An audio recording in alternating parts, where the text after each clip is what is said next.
श्री शिवाय नमस्तुभयम। दोस्तों, आप सभी लोग जानते हैं कि 28 जनवरी 2025 यानी बुधवार को पड़ रही है जया एकादशी।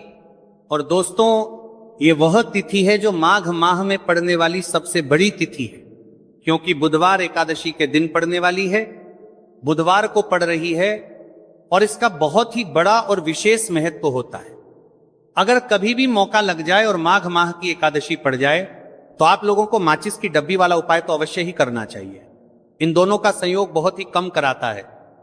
इसी के प्रस्तरीय यहां पर यूपी है, साथ में जी ने अपनी शिव पुराण कथा में बताया है कि इस दिन आपको एक माचिस की डब्बी वाला उपाय तो आपको अवश्य ही करना चाहिए, क्योंकि ऐसा दिन पूरे साल में सिर्फ एक ही बार आता है।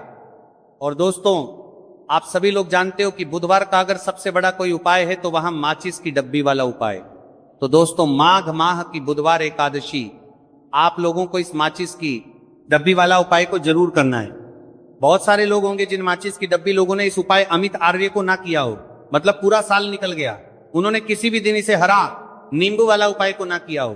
पर दोस्तों, आपके पास एक आखिरी मौका बचा हुआ है, जो कि 28 जनवरी 2025 माघ माह की बुधवार एकादशी के दिन, इस दिन आप लोगों को इस एक्शन हजारों कर तरीके से महत्व करती वाले उपाय एकादशी के दिन है, कुछ जरूर कर लेना। भले ही आपने महीने भर इस उपाय को ना किया हो, पर अगर आपने इस माघ माह के बुधवार एकादशी के दिन अगर इस वाले उपाय को कर लिया तो आपको इस उपाय को करने का वह फल मिलेगा जिसकी आपने कभी कल्पना भी नहीं करी होगी।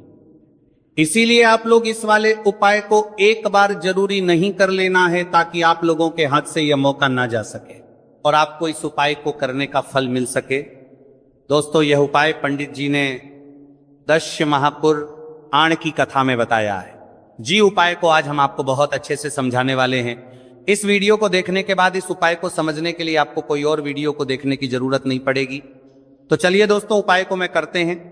देखिए, ये स्पर्श माह के बुधवार एकादशी के दिन ये इतना खास होता है, इतना महत्वपूर्ण होता है। देखा गया है कभी कभी बड़े बड़े पूजा पाठ अनुष्ठान से जो मनोकामना पूर्ण नहीं होते, वो माघ माह की बुधवार एकादशी के दिन एक छोटे से उपाय करने से ही आपकी मनोकामना पूर्ण हो जाती है। और बहुत सारे लोगों ने इस उपाय को किया भी है और उनको इस उपाय को करने का फल भी जरूर मिला है। अगर आप लोग भी इस उपाय को करना चाहते हैं तो आप इस उपाय को पहले अच्छे से समझ लेना, सुन लेना, उसके बाद करना। आपको इस उपाय का फल जरूर मिलेगा।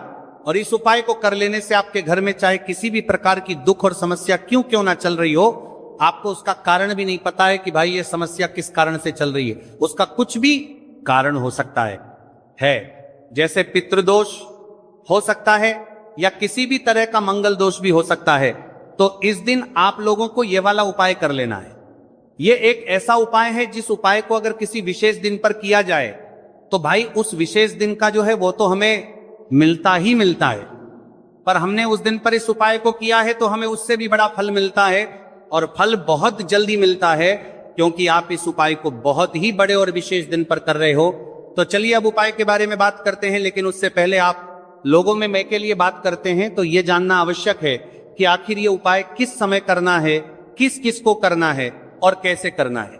तो चलिए हम आगे आपको वीडियो में एक एक करके बता देते हैं, लेकिन उससे पहले अगर आप लोग हमारे या फिर मेरी आवाज आज पहली बार सुन रहे हैं और इस वीडियो को लाइक करके कमेंट बॉक्स में श्री शिवाय नमस्तुए ओम नमः शिवाय जरूर टाइप कर देना। तो दोस्तों, इस माचिस की डब्बी वाला उपाय को हमें इस माघ माह की बुधवार एकादशी के दिन कैसे करना है, किसको करना है, किस समय करना है और कहां पर करना है, ये सारे सवालों के जवाब आपको इस वीडियो में मिल जाएंगे। और जो ये वीडियो देखेगा भाई, उसको माचिस की डब्बी वाला उपाय जरूर करना चाहिए, क्योंकि आ जाइए माचिस की डब्बी वाला उपाय की तो ये सोने पर सुहागा वाली बात हो जाती है और ये बहुत ही बड़ा उपाय हो जाता है इस माघ माह के बुधवार का। तो अब दोस्तों, इस माचिस की डब्बी वाला उपाय को आखिर करना किसको है, सबसे पहले हम लोग वो बात जान लेते हैं। तो देखो, घर की जो बड़ी माताएं बहनें होती हैं, उन माताओं बहनों में से कोई भी एक बड़ी माता बहन इस वाले उपाय को कर सकती हैं। और दोस्तों, अगर आप चाहे तो अपने घर में से सभी सदस्यों को भी इस उपाय को करवा सकती हैं। अगर किसी व्यक्ति की खुद की कोई मनोकामना है, खुद की कोई दुख और परेशानी है जो कि वो अपने लिए ही करना चाहता है, इस वाले उपाय को तो वो खुद अपने लिए भी कर सकता है।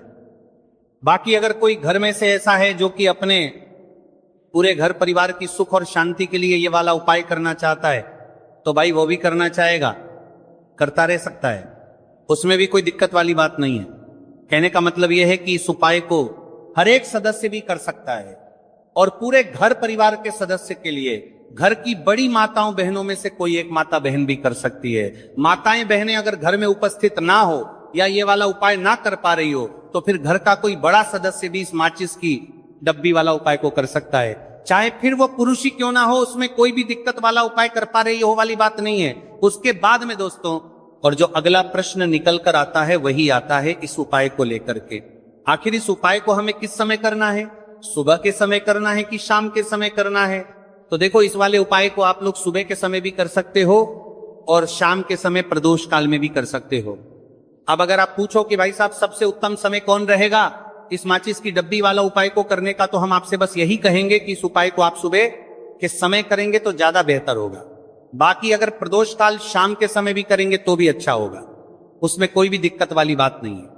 तो अब दोस्तों, जो अगली सबसे बड़ी और महत्वपूर्ण बात आती है वो ये आती है कि सुबह अगर हम उपाय को करेंगे तो हमें कितने बजे से लेकर कितने बजे तक के बीच में करना है, और शाम के समय प्रदोष काल में करेंगे तो हमें कितने बजे से लेकर कितने बजे के बीच में करना है।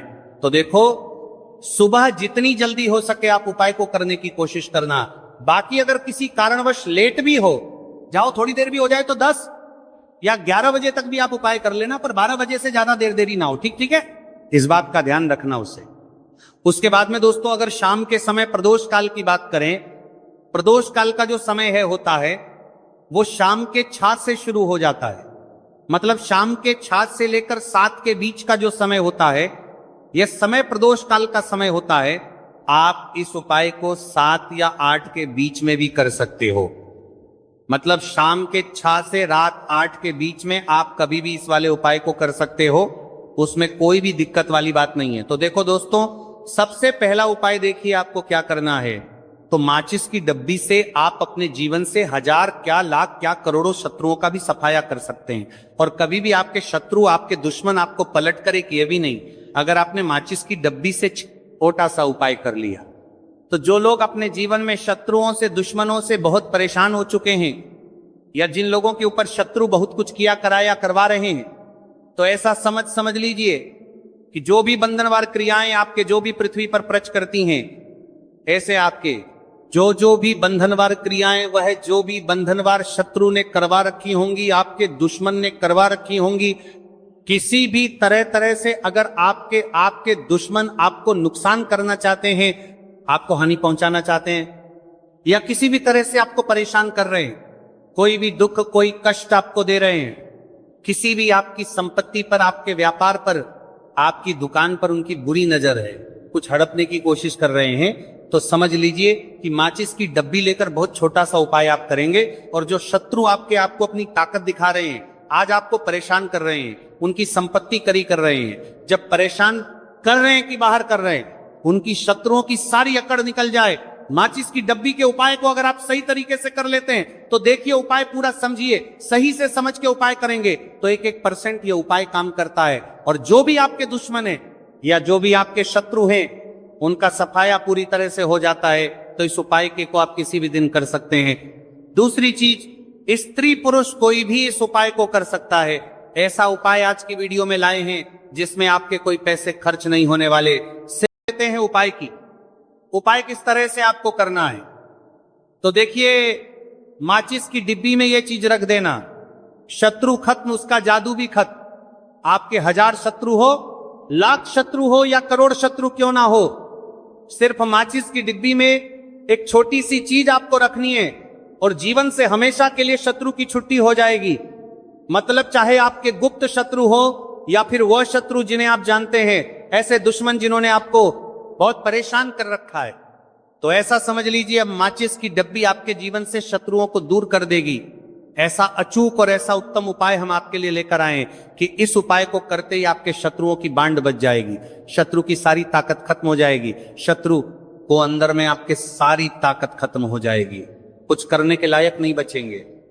आज जो आपको अपनी ताकत दिखा रहे हैं, आपसे दुश्मनी निकाल रहे हैं, बिना गलती के भी अगर आपके साथ बुरा कर रहे हैं, ऐसा समझ लीजिए आज से उनकी उल्टी गिनती शुरू हो जाएगी। जब से आप इस उपाय को कर लेंगे शत्रु मुक्ति का, इतना अचूक उपाय आपके लिए लेकर आए हैं कि इस उपाय को करने से शत्रु को खिलेगी, आप पूरी तरह परास्त भी हो जाएंगे और कभी जीवन में लौट कर नहीं आएंगे, मतलब गलती नहीं करेंगे।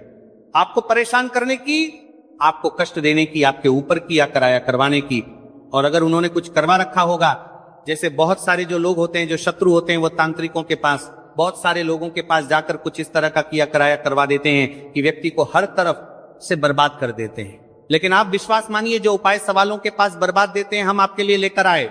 इस उपाय को करने से आपके जीवन से शत्रु की छुट्टी भी होकर रहेगी और फिर कभी शत्रु आपको परेशान नहीं कर पाएंगे। इस उपाय को प्लानिंग देते हैं। किस उपाय के साथ? बरसामा के साथ को जानते हैं कि इस उपाय के साथ बर्बाद बरसामा को करने में आपका कोई एक रूप नहीं लगने वाला है। सिर्फ और सिर्फ आपको माचिस से यह उपाय को करता है, जो करता है रणा है, और माचिस तो हर किसी के घर में होती है, और माचिस से ही आप अपने शत्रुओं को, अपने दुश्मनों को अपने जीवन से निकालकर बिल्कुल दूर कर सकते हैं। कभी आपको शत्रु परेशान नहीं करेंगे जब माचिस का छोटा सा एक 100 उपाय आप करेंगे। आपको माचिस में बस एक चीज रखनी है। कौन सी चीज है, कैसे रखनी है, किस दिन उपाय आपको करना है, पूरा आपको वीडियो में बताने वाले हैं। लेकिन उससे पहले आपको लगाना है जयकारा। देखिए, जयकारा सबसे पहले इसीलिए लगा दीजिए क्योंकि जैसे ही जयकारा लगाते हैं, बालाजी महाराज की कृपा सीधे सीधे आपको मिलती है। तो पूरी सच्ची वाला श्रद्धा से जय श्री राम या जय बालाजी महाराज जरूर लिख दें, जिससे कि बालाजी महाराज का आशीर्वाद आपको और आपके पूरे परिवार को मिलता रहे। क्योंकि इनका आशीर्वाद जिन्हें मिलता है, न कभी उनका हित नहीं होता, उनका हमेशा कल्याण ही होता है। इसीलिए और वीडियो को लाइक चैनल का तभी करता है जिन्हें कि जीनू को दार करे को सब्सक्राइब जरूर कर ले, क्योंकि बालाजी महाराज के आशीर्वाद से आपकी समस्या के हल आपको मिलते हैं। ये वीडियो आप तक पहुंचती है, उपाय आप तक पहुंचते हैं, उन्हीं का आशीर्वाद है। तो उनका आशीर्वाद बना रहे और हमेशा आपके घर में धन सुख समृद्धि आए, ऐसी कृपा बालाजी महाराज आप पर करें। तो चलिए जल्दी से बात कर लेते हैं उपाय की। देखिए, ये उपाय स्त्री भी कर सकती हैं, पुरुष भी कर सकते हैं। ये उपाय आप किसी भी दिन कर सकते हैं, ठीक है ना। बुधवार का दिन है, बुधवार का दिन है, बुधवार का दिन है, अमावस्या के दिन भी आप इस उपाय को कर सकते हैं। तो कहने का मतलब है किसी भी दिन आप इस उपाय को कर सकते हैं, क्योंकि ये टोटका है और टोटके किसी भी दिन आप कर सकते हैं, ठीक है ना। गुप्त शत्रु के लिए भी कर सकते हैं। आइए, और जिन लोगों को आप जानते हैं कि ये व्यक्ति मेरा शत्रु है, मेरा दुश्मन है, सबके लिए भी आप ये उपाय कर सकते हैं। किस समय करना है? सुबह शाम दोपहर किसी भी समय ये उपाय आप कर सकते हैं। तो चलिए बात कर लेते हैं उपाय की। देखिए, जयकारा नहीं लगाया हो तो जल्दी से जयकारा लगा दीजिए। सबसे पहले आपको एक माचिस लेनी है, माचिस की पूरी डब्बी लेनी है। माचिस भरी हुई होनी चाहिए, तीली उसके अंदर हो। खाली माचिस बिल्कुल आपको नहीं लेनी है, भरी हुई माचिस लेनी है। साथ ही साथ एक छोटा सा कागज आपको लेना है। कागज ऐसा ले जिस पर कोई लाइन ना हो, कुछ लिखा हुआ ना हो, सिंपल कागज सफेद रंग का। साथ ही साथ आपको क्या करना है, काले रंग का एक पेन भी लेना है। तो काले रंग का मार्कर होता है, वो भी आप ले सकते हैं, कोई भी पेन ले लीजिए, रंग काला होना चाहिए। अब आपको क्या करना है, जो कागज आपने लिया है, ठीक है ना, उस कागज के ऊपर आपको अपने शत्रु का नाम लिखना है। अगर शत्रु का नाम पता है तो मान लीजिए शत्रु का नाम पता ही नहीं है, या शत्रु बहुत है, या गुप्त शत्रु हैं जिनके बारे में आप जानते ही नहीं। क्योंकि देखिए, गुप्त शत्रु का कोई पता नहीं लगा सकता। बहुत सारे कम ऐसे लोग हैं जिन्हें पता होता है कि यहां गुप्त शत्रु हैं। हमारे यहां पता लग जाता है किसी तरीके से। आधे से ज्यादा केस में गुप्त शत्रु के बारे में पता ही नहीं चलता है। इसलिए आप नाम ना लिखकर शत्रु या गुप्त शत्रु लिखेंगे पर्ची पर, आपको ज्यादा लाभ होगा। इससे क्या होगा, आपके जितने भी शत्रु हैं, ना 2 हैं, 3 हैं, 4 हैं, 1000 हैं, कितने भी हैं, सभी परास्त हो जाएंगे और सभी आपके जीवन से दूर हो जाएंगे। मतलब उनकी पूरी ताकत खत्म हो जाएगी, कुछ आपका नहीं बिगाड़ पाएंगे। तो कोशिश वक्त कितनी भी कर ले कि आपका नुकसान करना है, धन हाँ नहीं करनी है, आपकी कोशिश व्यापार खराब करना है। लेकिन सिर्फ सोचेंगे टेकर कुछ नहीं पाएंगे। तो देखिए, पर्ची पर आपको नाम लिख लेना है, या फिर नाम ना लिखकर आप शत्रु लिखे तो ज्यादा उत्तम है। शत्रु लिख लिया, अब उस पर्ची को आपको लिखते हैं। नाम लिखकर नाम लिखकर आपको प्रार्थ को फोल्ड कर लेना है, ठीक है ना, मोड़कर उसे बंद कर लेना है पर्ची को। अब जो माचिस है आपके पास, उस माचिस के अंदर इस पर्ची को, इस सफेद रंग के कागज को जिस पर आपने शत्रु लिखा है, उस पर्ची को आपको रख लेना है। रख लिया? अब इस माचिस को आपको बंद करके अपने पास रख लेना है। माचिस खोलकर ही उसके अंदर आपको पर्ची रखनी है, और फिर माचिस को 24 घंटे तक, कितने घंटे? 24 घंटे आपको उस माचिस को अपने पास रखना है। देखिए, जब 24 घंटे हो जाएंगे उसके बाद आपको क्या करना है? 24 घंटे में आप सोचिए कि रात में आप सो रहे हैं तो क्या माचिस को बाहर निकाल कर रखना है? नहीं सोते। समय भी उस माचिस की डिब्बी को अपने पास रखना है, ठीक है ना। अपनी पॉकेट में आप रख सकते हैं, तकिया के पास रख सकते हैं, कहीं भी रखिए, रखना अपने पास है। जब 24 घंटे हो जाएंगे उसके बाद अगले दिन आपको क्या करना है कि सुबह उठना है। जो भी आप काम करते हैं वो काम कर लीजिए। उसके बाद जब भी आपको समय मिले उस समय आपको क्या करना है? कहीं एकांत स्थान पर जाना है, ठीक है ना। आप किसी ऐसे स्थान पर भी जा सकते हैं जहां पानी भरा होता है, इकट्ठा हो जाता है। ऐसे स्थान पर भी जा सकते हैं, या ऐसे स्थान पर चले जाइए जो बिल्कुल एकांत हो, जहां कोई आता जाता ना हो। एक आध व्यक्ति आए तो कोई बात नहीं, ज्यादा लोग ना आते जाते हो। ऐसे स्थान पर आपको जाना है और वहां जाकर फिर से आपको अपने शत्रुओं के बारे में सोचना है। ऐसा सोचना है कि मेरे जितने भी शत्रु हैं अब वो परास्त हो रहे हैं, मेरे जीवन से दूर हो रहे हैं और चाहकर भी अब वो मैं राह कुछ नहीं बिगाड़ सकते। ऐसा सोचना है और मन ही मन आपको प्रार्थना करनी है राहु से कि मेरे जो शत्रु हैं, मेरे जो दुश्मन हैं, उन्हें मेरे जीवन से आप दूर कर दीजिए, ठीक है ना। यह माचिस का उपाय राहु से जुड़ा हुआ है। अब आपको क्या करना है? उस पूरी माचिस की डिब्बी को वहां अनेकांत में फेंक कर आ जाना है। तो माचिस की डिब्बी को जब फेंक के पर्ची के साथ ही आपको फेंकना है। ऐसा नहीं है कि आप सोचिए माचिस के अंदर से पर्ची निकालकर आपको उस डिब्बी को फेंकना है। पूरी की पूरी डिब्बी ऐसे ही फेंकना है, करा जाना है। टीले 7 पर्ची के साथ पूरी माचिस, और फिर पलटकर आपको नहीं देखना है। सीधे अपने घर पर आइए, हाथ पैर धो लीजिए। बाकी आपको कुछ भी करने की जरूरत नहीं है। कितनी बार ये उपाय करना है? सिर्फ एक बार करना है, ज्यादा बार ये उपाय नहीं करना है, सिर्फ एक बार। तो किसी भी दिन आप ये उपाय करिए। शत्रु 1 हो, 2 हो, लाख हो, 1000 हो, करोड़ ही क्यों ना हो, आपके जीवन से दूर हो जाएंगे और कभी आपको परेशान नहीं कर पाएंगे। तो बहुत उत्तम, बहुत अचूक उपाय है, करिए और रातों रात इसका चमत्कार देखिए। पूरे साल भर इस उपाय को ना किया हो, पर अगर आपने इस मार्गशीर्ष महीने में, तो आपको इस उपाय को करने का वो फल मिलेगा जिसकी आपने कभी कल्पना भी नहीं करी होगी। इसीलिए इस हल्दी दीपक वाले उपाय को एक बार जरूर कर लेना, ताकि आप लोगों के हाथ से यह मौका ना जा सके और आपको इस उपाय को करने का फल मिल सके। दोस्तों, ये उपाय पंडित जी ने अपनी अभी की ही शिव महापुराण की कथा में बताया है, जो इस उपाय को आज हम आपको बहुत अच्छे से समझाने वाले हैं। इस वीडियो को देखने के बाद इस उपाय को समझने के लिए आपको कोई और वीडियो को देखने की जरूरत नहीं पड़ेगी। तो दोस्तों, इस उपाय को आपको कैसे करना है, कब करना है, कहां पर करना है, और उपाय को करते समय आपको किन किन गलतियों को नहीं करना है और आपको किन किन बातों का ध्यान रखना है, यह सारी जानकारी हम आपको इस वीडियो में देंगे। तो चलिए भक्तों, उपायों को शुरू करते। अगर आप भी चाहते हैं कि महादेव जी का आशीर्वाद आप पर सदैव बना रहे, तो वीडियो को लाइक करें, चैनल को सब्सक्राइब करें और कमेंट बॉक्स में हर हर महादेव जरूर लिखें। तो दोस्तों, यह थे पूज्य गुरुजी द्वारा बताए गए कुछ बहुत ही खास उपाय। अगर आपको जानकारी अच्छी लगी हो तो वीडियो लाइक करिएगा। मिलते हैं फिर एक नए वीडियो के साथ। श्री शिवाय।